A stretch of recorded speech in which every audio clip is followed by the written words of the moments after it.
केरल की सभी 140 सीटों पर 9 अप्रैल 2026 को मतदान होना है और मतदान से पहले आए तमाम सर्वे और ग्राउंड रिपोर्ट एक ही तरफ इशारा कर रहे हैं। दैनिक भास्कर की रिपोर्ट के मुताबिक इस बार केरल में सत्ता परिवर्तन के साफ संकेत दिख रहे हैं। अनुमान है कि कांग्रेस के नेतृत्व वाला यूडीएफ 70 से 80 सीटें जीतकर सत्ता में वापसी कर सकता है। वहीं पिछले 10 सालों से राज कर रहा सत्ताधारी एलडीएफ गठबंधन 60 से 70 सीटों के बीच सिमटता नजर आ रहा है। रही बात बीजेपी की, तो इस बार भी केरल की धरती पर कमल खिलना नामुमकिन सा लग रहा है और पार्टी शून्य पर ही सिमटती दिख रही है। केरल में कांग्रेस की इस संभावित जीत के पीछे सबसे बड़ा फैक्टर राहुल गांधी की जननायक वाली छवि है। वायनाड भूस्खलन के समय जिस तरह राहुल गांधी पीड़ितों के साथ खड़े रहे, उनकी तकलीफों को साझा किया, उसने केरल की जनता के दिल में उनके प्रति एक गहरा विश्वास पैदा कर दिया है। वायनाड के लोगों के साथ उनका भावनात्मक जुड़ाव अब पूरे केरल में कांग्रेस के लिए एक जबरदस्त लहर में बदल चुका है। लोग उन्हें अब केवल एक नेता विपक्ष ही नहीं बल्कि एक सच्चे जननायक के रूप में देख रहे हैं, जिसका सीधा फायदा इस चुनाव में कांग्रेस को मिलता दिख रहा है। वहीं दूसरी तरफ मुख्यमंत्री पिनराई विजयन के लिए इस बार राहें बहुत मुश्किल हैं।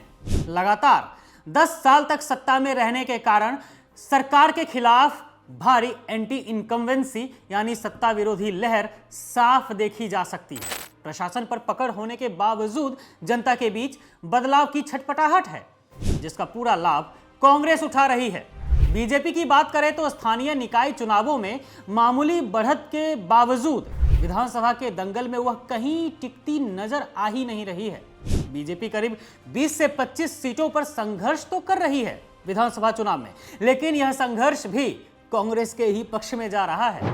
केरल की जनता ने एक बार फिर यह संदेश दिया है कि वहां नफरत की राजनीति के लिए कोई जगह नहीं बची है।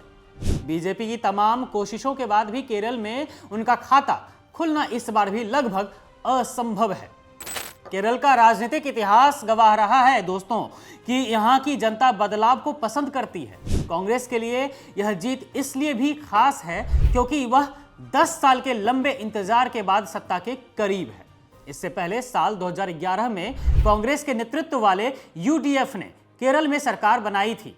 उस समय ओमन चांडी मुख्यमंत्री बने थे और यूडीएफ ने 72 सीटें जीतकर सत्ता हासिल की थी।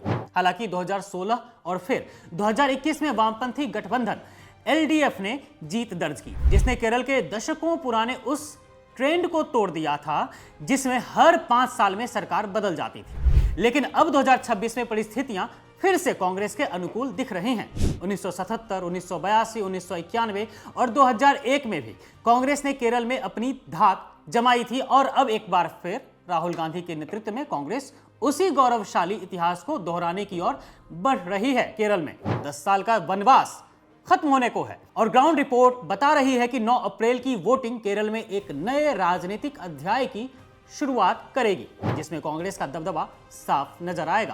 आपको बता दें कि फिलहाल केरल में वामपंथी गठबंधन एलडीएफ की सरकार है, जिसके पास 94 सीटें हैं। वहीं यूडीएफ के पास 40 सीटें मौजूद हैं। बीजेपी शून्य है।